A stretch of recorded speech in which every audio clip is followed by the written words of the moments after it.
Hi hello guys, welcome back to my channel. போன வீடியோட continuation video தான் இது. போன வீடியோவில் அவங்கள ஒரு வழியாக கூட்டிகிட்டு ரோட்டுக்கு போயிருந்தேன். அப்புறம் சங்கிலியெல்லாம் மாட்டி கூட்டிகிட்டு போயிருந்தேன். போயிட்டு இருக்கப்போ ரோட்டில் வந்துட்டு மயில் வந்துட்டு டான்ஸ் ஆடி இருந்துச்சு. இது வந்துட்டு நாங்கள் ரெகுலராக பார்க்குறது தான். ஆனால் ஒவ்வொரு வாட்டி பார்க்குறப்ப அது வந்துட்டு எனக்கு ரொம்பவுமே பிடிச்சிருக்கு. டான்ஸ் ஆடி இருந்துச்சு. நாங்கள் போனோன்னே எங்கள் நாய்க்குட்டியை பார்த்தோன்னே அது பயந்து ஓடிடுச்சு. போயிட்டு பார்க்குறோம் 2 மயில் வந்து உட்காந்துருக்கு. அது கொஞ்சம் நேரம் நின்று ஃபோட்டோ எடுத்துகிட்டு அதுக்கப்புறம் அண்ணி சொன்னாங்க கொஞ்சம் நேரம் நின்று ஒரு முக்கியமான வேலை இருக்குதுன்னு சொன்னாங்க. எங்கள் நாய்க்குட்டி 2 இந்த புல்லெல்லாம் பார்த்தோன்னே ரொம்ப ஆசையாக இருக்காட்டுக்கு அதில் விழுந்து விளாண்டுருந்துச்சு. ஒரு சில நேரம் தான் எனக்கு டென்ஷன் வரும். ஒரு சில நேரம் இவங்க பண்ணுறது வந்துட்டு எனக்கு ரொம்பவுமே பிடிக்கும். ரொம்ப க்யூட்டாக இருக்கும். 2 பேரும் அடிச்சுக்குவாங்க, விளாண்டுக்கும், கடிச்சுக்குவாங்க, ஒன்றாவே இருப்பாங்க. ஃபஸ்ட்டு வந்துட்டு ஸ்டார்டிங்கில் இவங்க 2 பேருக்கு செட் ஆகாமல் இருந்துச்சு.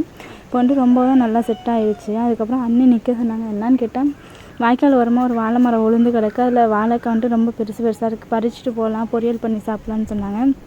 தெரியாமல் பறித்து கொடுத்தாங்க. அதனால் சவுண்டு இல்லாமல் பறிக்கணும்னு சொல்லிகிட்டு இருந்தாங்க. மரம் உளுந்து 2 நாளாகவே கிடைக்கு. யாருமே பறிக்காமல் போட்டிருக்கிறதுனால அண்ணி ஆடு மேய்க்க போனவங்க நின்றுட்டு எனக்கு பறித்து கொடுத்தாங்க. ஒரு 3 சீப்பு போல் பறித்து கொடுத்தாங்க. அதையும் கொண்டுட்டு அப்புறம் இவங்களை கொஞ்சம் நேரம் விளாட விட்டோம். கொஞ்சம் நேரம் விளாடட்டுன்னு அதையும் எடுத்துகிட்டு வீட்டுக்கு வந்துட்டேன். வீட்டுக்கு வந்துட்டு என்னோட ரெகுலர் வேலையெல்லாம் ஸ்டார்ட் பண்ணிட்டேன். இந்த வீடியோ பிடிச்சிருந்தா லைக் பண்ணுங்கள், ஷேர் பண்ணுங்கள், கமெண்ட் பண்ணுங்கள். மறக்காமல் நம்ம சேனலை சப்ஸ்கிரைப் பண்ணிக்கோங்க. Okay, by guys. நாளைக்கு இன்னொரு வீடியோவில் மீட் பண்ணலாம்.